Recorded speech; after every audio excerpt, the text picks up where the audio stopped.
বিসমিল্লাহির রহমানির রহিম। সুবর্ণা উচ্চ বিদ্যালয় কর্তৃক আয়োজিত অনলাইন ক্লাসে সবাইকে স্বাগতম। প্রিয় শিক্ষার্থীরা, দোয়া রাখি সবাই ভালো আছো, সুস্থ আছো। তো আজকে আমাদের বিষয়টি হচ্ছে অষ্টম শ্রেণীর গণিত। তো অধ্যায়টির নাম হচ্ছে মুনাফা। অধ্যায়টির নাম মুনাফা।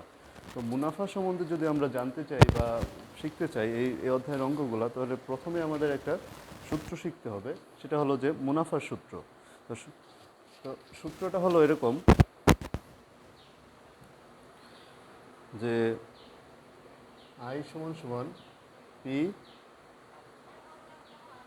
আর এন। তো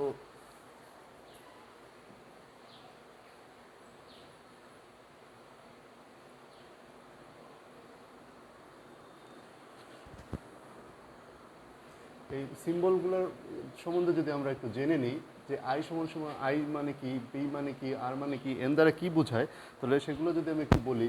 আই সমান সমান হচ্ছে মুনাফা বা ইন্টারেস্ট, ও পি সমান সমান হচ্ছে প্রিন্সিপাল বা আসল, আর সমান সমান হচ্ছে রেট অফ ইন্টারেস্ট বা মুনাফার হার,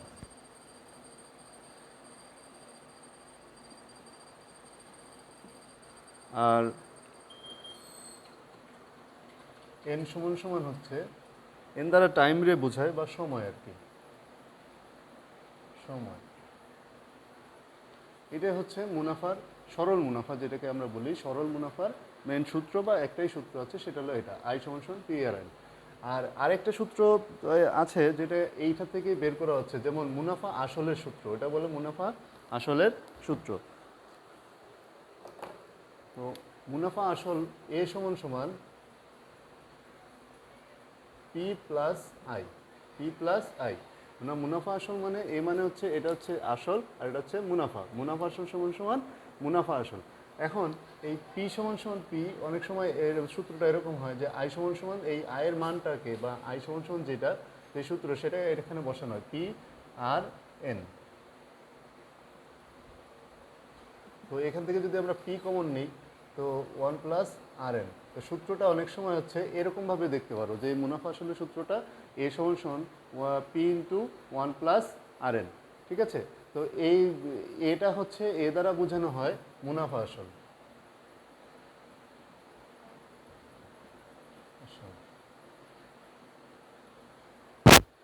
এই দুইটাই হচ্ছে মুনাফা আসলের মূলত সূত্র, বা এই মুনাফার যে সরল মুনাফার অঙ্কগুলো করবো আমরা, সমাধান করব, সেইগুলোর হচ্ছে এই মূলত সূত্রটা হচ্ছে এই দুইটা। তো এখন যদি আমরা একটু কোশ্চেনের দিকে যাই বা প্রশ্ন অনুশীলনের দিকে যাই, অনুশীলনী 2.1-এর প্রথম অঙ্কটি হচ্ছে যে একটি পণ্যদ্রব্য বিক্রয় করে পাইকারি বিক্রেতা 20% এবং খুচরা বিক্রেতা 20% লাভ করে। যদি দ্রব্যটির বিক্রয় মূল্য 576 টাকা হয়, তবে পাইকারি বিক্রেতার ক্রয় মূল্য কত? তো এই সমস্যাটি বা এই অঙ্কটি যদি সলিউশন করতে হয়, এখানে দেখো প্রথমে হচ্ছে এই পণ্যটা দুইবার বিক্রয় হয়েছে। ঠিক আছে? তো একবার হচ্ছে পাইকারি বিক্রেতা ক্রয় করছে, সেটা বিক্রয় করছে খুচরা বিক্রেতার কাছে, এবং পরবর্তীতে আবার খুচরা বিক্রেতা ক্রয় করে বিক্রি করছে মানে অন্যদের কাছে বা সাধারণ লোকের কাছে। তো এইখানে আমাদের বের করতে বলছে হচ্ছে পাইকারিতে বিক্রেতার যেই ক্রয় মূল্যটা আছে সেটা। তো এখনও যদি আমরা অঙ্কটাকে পিছন দিক থেকে শুরু করি, যে খুচরা বিক্রেতার বিক্রয় মূল্য কত, সেখান থেকে আমরা খুচরা বিক্রেতার ক্রয় মূল্য বের করব। এবার খুচরা বিক্রেতার যদি ক্রয় মূল্য যেটা থাকবে, সেটা হচ্ছে পাইকারি বিক্রেতার বিক্রয় মূল্য থাকবে, এবং সেখান থেকে আমরা এই পাইকারি বিক্রেতার ক্রয় মূল্যটা পেয়ে যাব। তো এরকম হয় যে খুচরা বিক্রেতা 20% লাভ করে, এক ক্রেতার লাভে, তাহলে খুচরা বিক্রেতার 20% লাভে। তো আমি যদি মনে করি যে খুচরা বিক্রেতা দ্রব্যটি কিনেছিল 100 টাকায়, খুচরা বিক্রেতার দ্রব্যটি কিনেছিল 100 টাকায়, তার মানে হচ্ছে ক্রয় মূল্য ছিল 100 টাকা, তাইলে হবে খুচরা বিক্রেতার 20% লাভে বিক্রয় মূল্য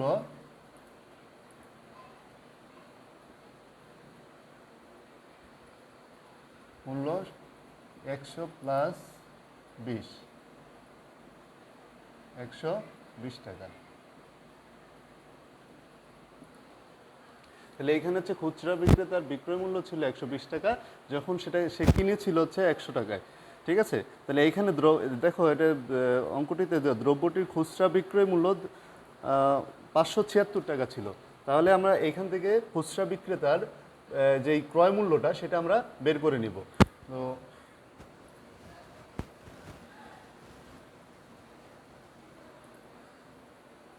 তার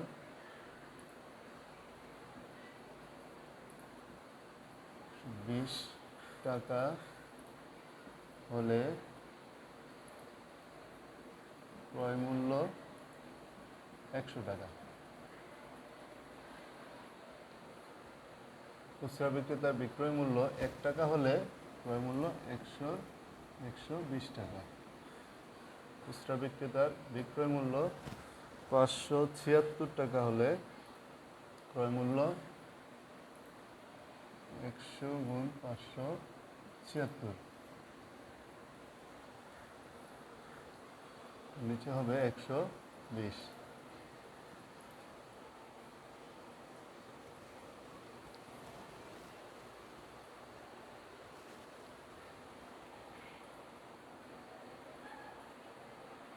এখানে হবে, যদি আমি 0 0 কাটি তাহলে হবে 5 দুগুণি 10, 6 দুগুণি 12, এবং 6 দিয়ে যদি এটার চেষ্টা করি, 6 10 6 নং 54, 54 থেকে আচ্ছা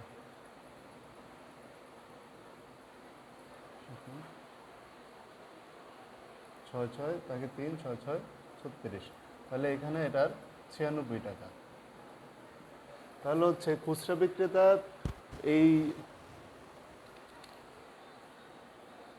সরি একটু ভুল হয়েছে, 5 ছক 30 0, 5 ছক 30 0, 5 45, 480 টাকা।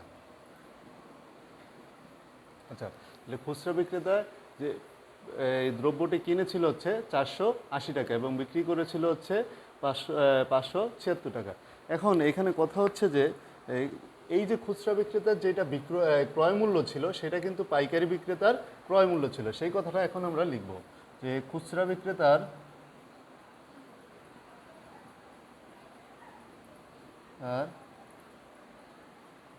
যেটি ক্রয় মূল্য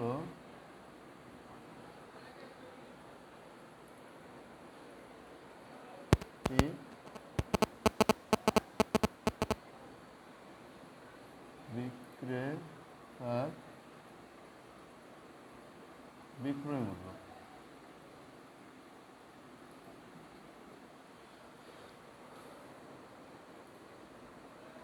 তাহলে এখানে দেখো আমরা পাইকারি বিক্রেতার বিক্রয় মূল্যটা পেয়ে গেছি। পাইকারি বিক্রেতার বিক্রয় মূল্য হচ্ছে 480 টাকা। যেহেতু পাইকারি বিক্রেতার বিক্রয় মূল্যটা আমরা পেয়ে গেছি, অতএব পাইকারি বিক্রেতার ক্রয় মূল্যটা বের করতে আমাদের তেমন কোনো সমস্যা হবে না। তো একইভাবে পাইকারি বিক্রেতাও কিন্তু এখানে 20% লাভ করেছিল। তো পাইকারি বিক্রেতার 20% লাভ,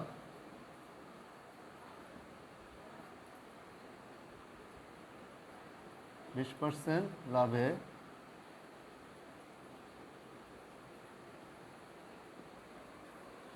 বিক্রয় মূল্য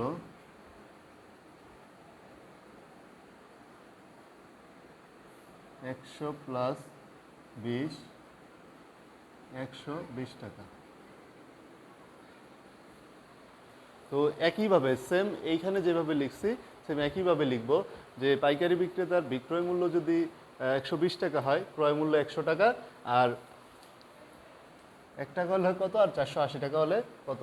তো নিচে আচ্ছা নিচে লিখি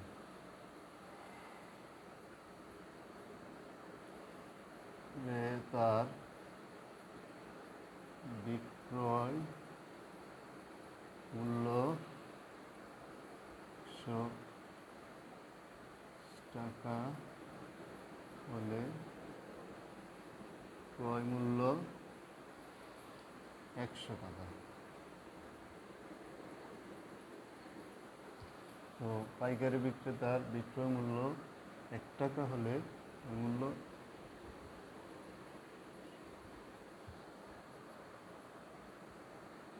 480 টাকা হলে 100 480 120 সমান সমান। এখন যদি এইটা থেকে আমরা ডিরেক্ট এটাকে কেটে দিই তাহলে হচ্ছে 4 বার যায়, 120 480 মধ্যে 4 বার পাই, তাহলে 4 100 400 এত টাকা। তো অ্যান্সারটা যদি এই পাশে লিখি আমি, অতএব পাইকারি বিক্রেতার ক্রয় মূল্য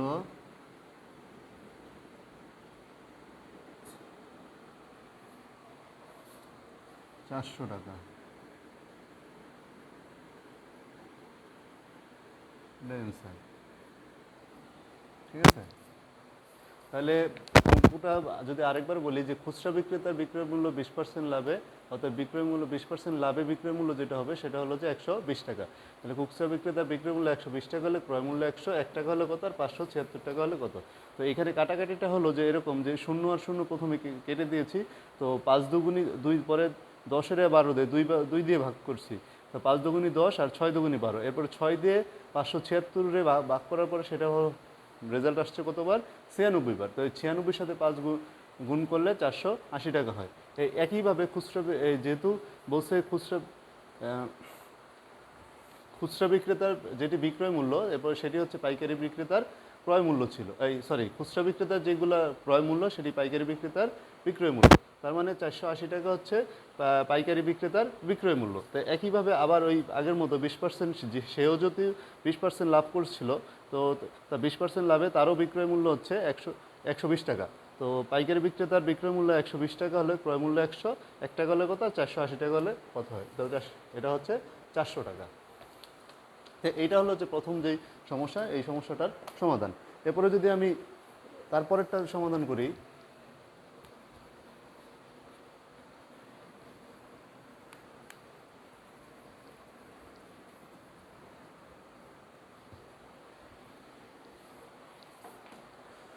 বলছে একজন দোকানদার কিছু ডাল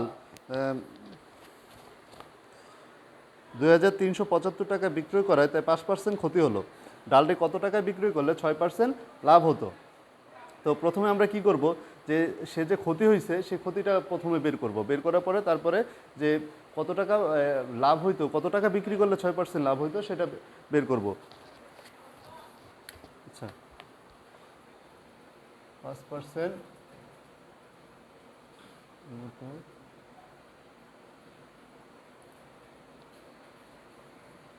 মূল্য 105 টাকা এবং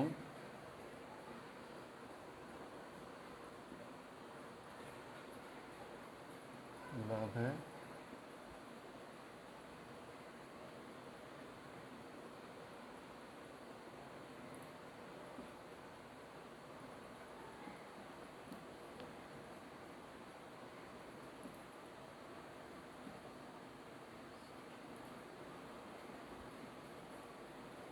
ছয় টাকা। তো এখন আমার এই 95 টাকার যেই জিনিসটা সেটা বিক্রি করতে হবে 106 টাকা, তাহলে হচ্ছে আমাদের 6% লাভ হবে। তো এটা যদি আমি লিখি,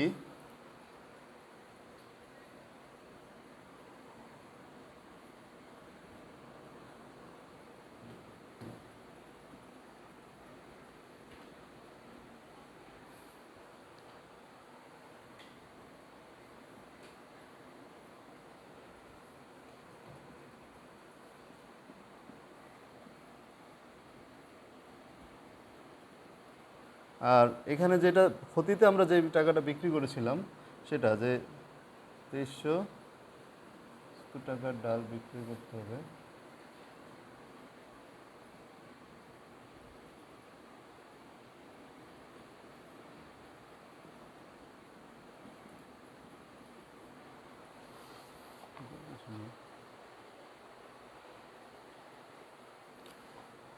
95 দিয়ে এটা কাটতে হয়তো বা 25 বার যায়। 25 দিয়ে যদি 206 এর গুণ করি, 106 এর গুণ করি, তাহলে হচ্ছে 2650। তাহলে আমাদের যে 2375 টাকার ডালটা বিক্রি করতে হবে 2650 টাকা, তাহলে সেখানে হচ্ছে আমরা 6% লাভ করতে পারবো। অতএব নির্ণয়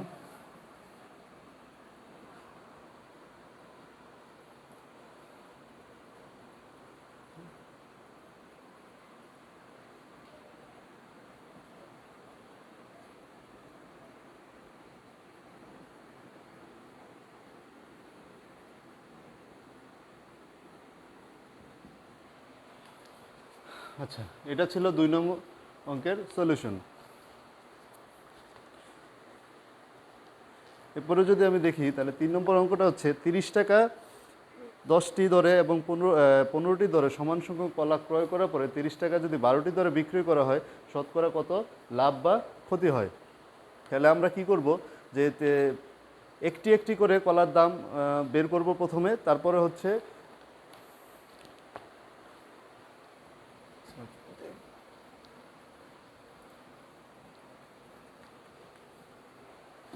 একটি একটি করে দুইটি কলার দাম বের করব। যেমন 10 টাকা দরে যেই 30 টাকায় 10টা দরে যে যত কটা কলা আছে সেইখান থেকে একটা কলার দাম বের করব, এবং যে 15টা দরে যেখানে আছে ওইখান থেকে একটা কলার দাম বের করব। বের করার পরে যে এটা হচ্ছে এই দুইটার ক্রয় মূল্যটা যোগ করব। যোগ করার পরে যে 30 টাকায় 12টি দরে বিক্রি করছে ওই বিক্রি করার থেকে ওইখান থেকে দুইটি কলার দাম বের করব। বের করার পরে এই দুইটার সাথে তুলনা করলে আমরা আসলে শতকরা লাভ বা ক্ষতি হচ্ছে কিনা আমরা বিষয়টি জেনে যাব।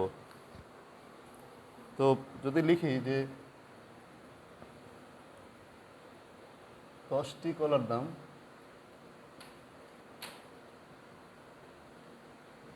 30 টাকা, টি কলার দাম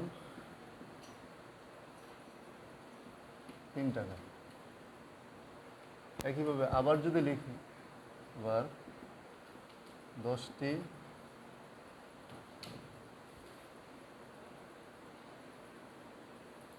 সরি 10টি না 15টি দাম 30 টাকা, একটি কলার দাম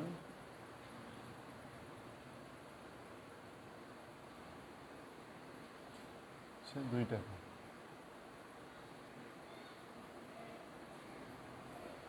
হচ্ছে 2 টাকা। তাহলে এখানে আমরা দুইটি কলার দাম বের করব, কারণ দুইখান থেকে দুইটা কলার দাম নিব। যে এখানে থেকে একটা, এখান থেকে একটা, 1 + 1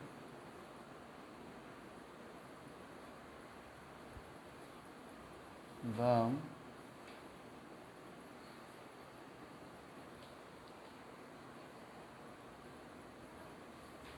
+2 সমান 5 টাকা। আচ্ছা,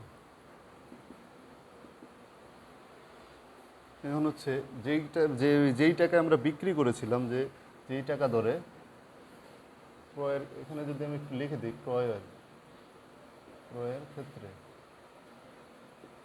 বিক্রয়ের ক্ষেত্রে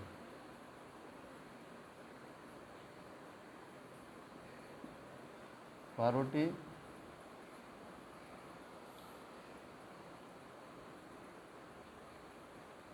দাম টাকা, দুইটি দাম সমান সমান 30 গুণ 2, তাহলে 6 দুগুণে 12, 5 × 30 সমান সমান 5 টাকা। দেখো, ক্রয় করছে সে দুইটা কলা হচ্ছে 5 টাকা দিয়ে, দুই ধরনের দুইটা কলা একত্র করার পরে তার দাম আসছে 5 টাকা ক্রয়ের মূল্য। আর বিক্রয়ের ক্ষেত্রে একইভাবে দুইটা কলা সে বিক্রি করছে 5 টাকা দিয়ে। তার মানে হচ্ছে তার এখানে কোনো লাভ বা ক্ষতি হয়নি। কমেন্টসটা যদি এই পাশে লিখি, যে যেহেতু বিক্রয় ও ক্রয় মূল্য একই, অতএব তার ওরা লাভ বা ক্ষতি হয়নি।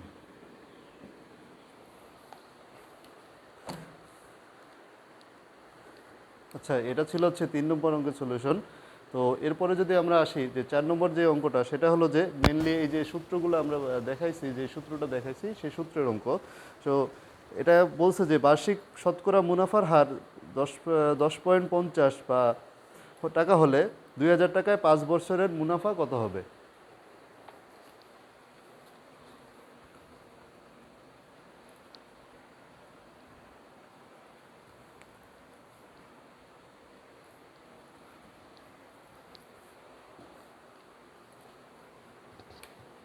চার নম্বর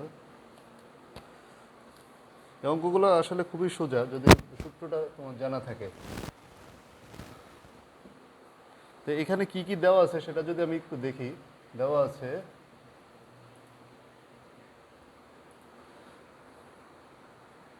মুনাফার হার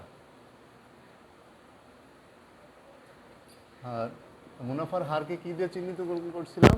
আর মুনাফার হার আর সমান সমান 10.50। এরপরে কি আছে?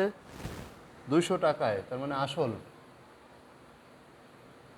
আসল কি দিয়ে চিহ্নিত করুন? পি, 2000 টাকা। এরপরে ছিল হচ্ছে, পরে দেওয়া আছে সময়, সময় এন, 5 বছর। আচ্ছা, তাহলে আমরা সূত্রটা আমাদের বের করতে হবে কি মুনাফা কত। তাহলে শুধু মুনাফার যে সূত্রটা আমরা জানি, মুনাফা আই সমান সমান পি আর এন। পির এর মান ছিল 2000 টাকা, আর এর মান হচ্ছে 10.50, এন এর মান ছিল 5। তাহলে এটার টোটালি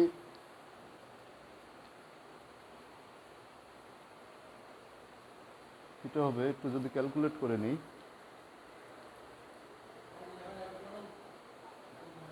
ও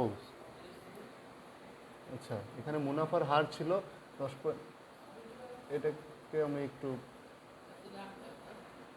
10.50 গুণ 1/100, যেহেতু মুনাফার হার পার্সেন্টে ভাঙাইলে তো 1/100 গুণ করতে হয় সাথে, বা 100 ভাগাকারে থাকে আর কি। এখানে হবে 100। তো ক্যালকুলেটর দ্বারা যদি তোমরা গুণ করো, এখানে অ্যান্সারটা আসবে 1050 টাকা। 1050। অতএব নির্ণেয় মুনাফা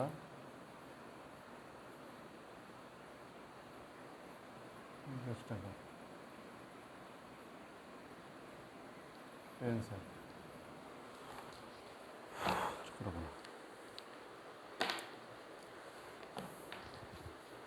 আচ্ছা, যদিও 4টা অঙ্কের সলিউশন করা হয়েছে, তো অঙ্কগুলো যদি কোথাও কোনো সমস্যা থাকে সেগুলো দেখবা।